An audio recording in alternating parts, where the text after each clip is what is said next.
Primeiro, bem-vindo a mais uma aulinha de filosofia. Pessoal, vou continuando aqui de formatinho. Temos uma parte teórica e aí a gente depois entramos com uma questão. A gente participa, interage, faz alguns exercícios. A parte meio que em duas partes, uma parte ao vivo e uma parte teórica que eu apresento na videoaula para vocês, ok? Pessoal, então na última vez que nós falamos sobre filosofia, tinha lá um conhecimento herdado ali dos pensadores gregos que estava sendo repassado, que estava sendo mantido por outros pensadores, estava sendo de certa forma difundido, né? Por outros pensadores aí que seguiram o legado de diversos pensadores gregos. E que esse legado que foi passado, que eu não sei se vocês lembram, mas toda aquela partilha cultural que aconteceu lá, não só como nós estamos vendo na parte da história, que os romanos vão herdar uma parte cultural muito grande dos gregos, essa partilha cultural vai continuar acontecendo, quando, por exemplo, na expansão macedônica, né, vai continuar todos os grupos que vão estar sendo anexados, grupos culturais anexados, aquela cultura não vai estar desaparecendo, ela vai estar sendo mantida, e com isso também os ideais filosóficos que estavam sendo aí herdados há muitos anos. Esse ideal filosófico vai se transformar em diversas outras correntes, diversos outros pensamentos, como por exemplo, que nós falamos na semana passada, que vai inspirar tanto o neoplatonismo, que pega o pensamento de Platão, e o próprio pensamento dos céticos aí,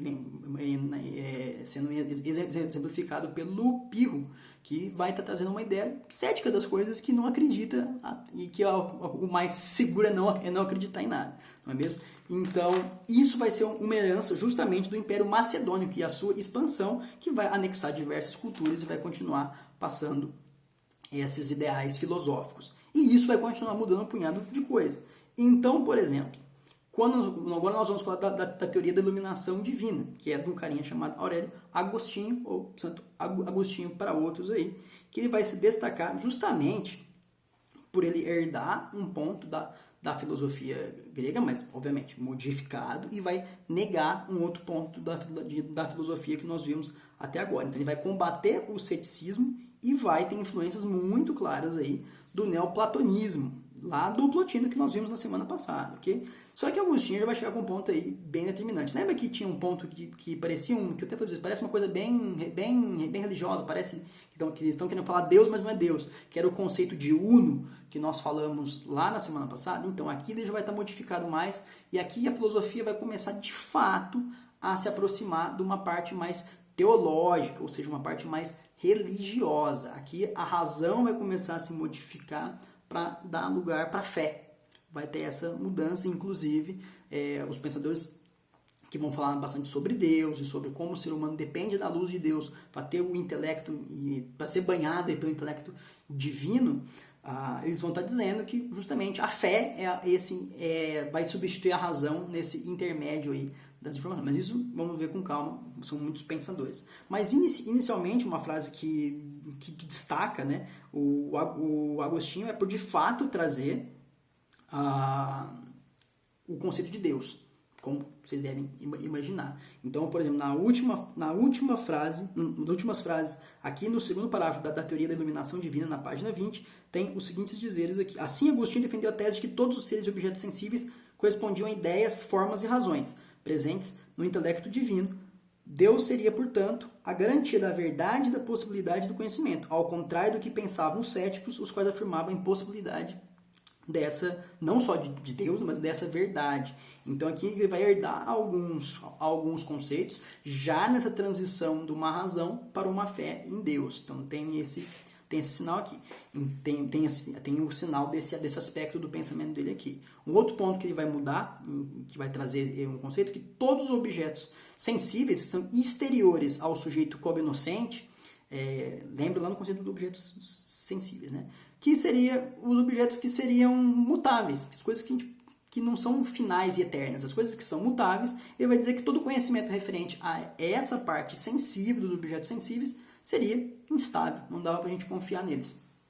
E por um outro lado, ele vai dizer que as coisas que são eternas e imutáveis, como por exemplo conceitos exatos como matemática, esses a gente pode confiar porque são realidades confiáveis mesmo de se obter uma verdade. E os princípios éticos, que no caso ele vai dizer que deve-se fazer o bem e evitar o mal. É isso. É bem simples. Então, esses conceitos imutáveis e eternos, maiores do que os objetos sensíveis, que podem se mudar, portanto podem ser instáveis, esses sim são eternos, ok? E aí, o que é a teoria da iluminação divina mesmo, que é o que ele vai trazer aí no máximo do pensamento dele? Bom, ele vai dizer que a alma que o ser humano traz, em si, não é ainda a verdade por si só. Não existe um conhecimento da verdade nessa alma por se dizer. Mas o que seria, para essa alma alcançar a verdade, ela precisa da iluminação divina, emanada por um ser divino, que seria Deus. Então, toda essa questão dessa iluminação que o ser humano busca está no intelecto divino. E como que você alcança esse conhecimento, essa iluminação do intelecto divino perante de Deus, né, para com Deus? Você tem que contemplar ele. Seria aí entra uma questão, que não é bem assim, mas eu acho que eu posso chamar, que é já uma questão de fé, que ele tem que contemplar as formas que representam esse intelecto divino, que é o que fundamenta essa realidade criada por Deus. O que aí também abre espaço para a gente pensar o que é o mal. Porque se Deus é justamente essa luz divina, né, que essa luz que vem diretamente de Deus, que é uma iluminação maior, você pensa no conceito mesmo que Deus é a luz e está iluminando o conhecimento humano. Pensa nesse exemplo. A gente pode pensar talvez um conceito de mal, que ele é uma luz. Quanto mais você se afasta dessa luz, aí você fica passivo ao mal. Que aí o mal, nessa questão, poderia ser a ausência de luz. Sempre que o conceito maniqueísta das coisas de bem e mal, muitas vezes o mal é a ausência de bem, que inclusive é um conceito dessa dualidade de bom e mal, vem lá de um conceito persa. No entanto, aqui ele começa a ter essa questão, que o mal seria a ausência dessa luz, dessa influência divina. Quem quiser anotar um texto que faz exatamente isso, na página 21, logo ali onde está em destaque a teoria da iluminação divina, tem o seguinte: segundo ela, a alma humana trazia em si o conhecimento da verdade, porém necessitava da luz divina para torná-la inteligível. Então, a verdade por si só, que a alma traz, não significa nada sem essa iluminação. Sendo assim, o conhecimento verdadeiro seria o resultado da iluminação divina que permitiria ao homem a contemplação das ideias e das formas, as quais, por sua vez, presentes no intelecto divino, fundamentavam a realidade criada por Deus.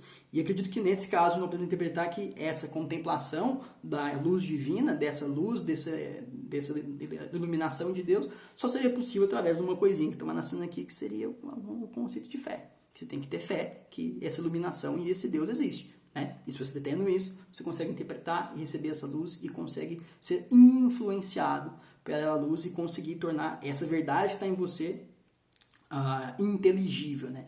E passar isso para um outro nível e ela ser acessível. Então, nesse caso, o conhecimento está diretamente ligado com a iluminação de Deus. Tenho isso em mente. Então, continuando aqui, para quem quiser grifar. Portanto, a teoria do conhecimento de Agostinho preocupava-se principalmente em oferecer provas racionais da existência de Deus, o fundamento de toda a verdade. Então, Deus era o fundamento da verdade. É aquela coisa que eu falei lá atrás, que Deus seria, portanto, a garantia de verdade e a possibilidade de conhecimento. Deus é a garantia que existe uma verdade. Então, ele era a medida maior nisso, e já é um conceito 100%, né, teológico, e aí a razão começa talvez também perdeu o destaque que tinha como ponto central da filosofia nesse momento, e aí o conceito passa a ser mais teológico, né? Portanto, né, divino. Ok, pessoal?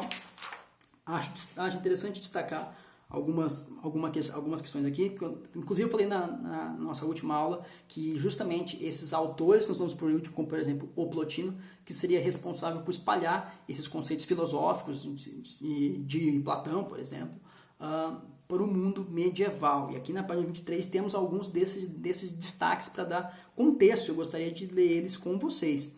Nas escolas medievais organizadas na Europa a partir do século VI, o ensino dividia-se em 3 etapas: introdução ao latim e aos textos bíblicos, estudo das chamadas artes liberais, que dividiam em 2 grupos: trivium, como era conhecido, a lógica e a retórica, e o quadrivium, aritmética, geometria, astronomia e música, aprofundamento nos estudos bíblicos. Com a formação das universidades no século XIII, o ensino foi reorganizado, dividindo-se em duas faculdades: as artes, seriam as artes liberais, e da teologia, ou seja, temos a arte e a teologia não podiam dar junto, não sei, mas temos essa divisão clara aí, por mais que a arte muitas vezes vai ilustrar justamente Deus, né, o divino, é curioso, né? Então, tinha uma duração de 8 anos esse curso voltado para a teologia, né? Esse acesso à faculdade da teologia para se aprofundar a doutrina cristã e a Bíblia.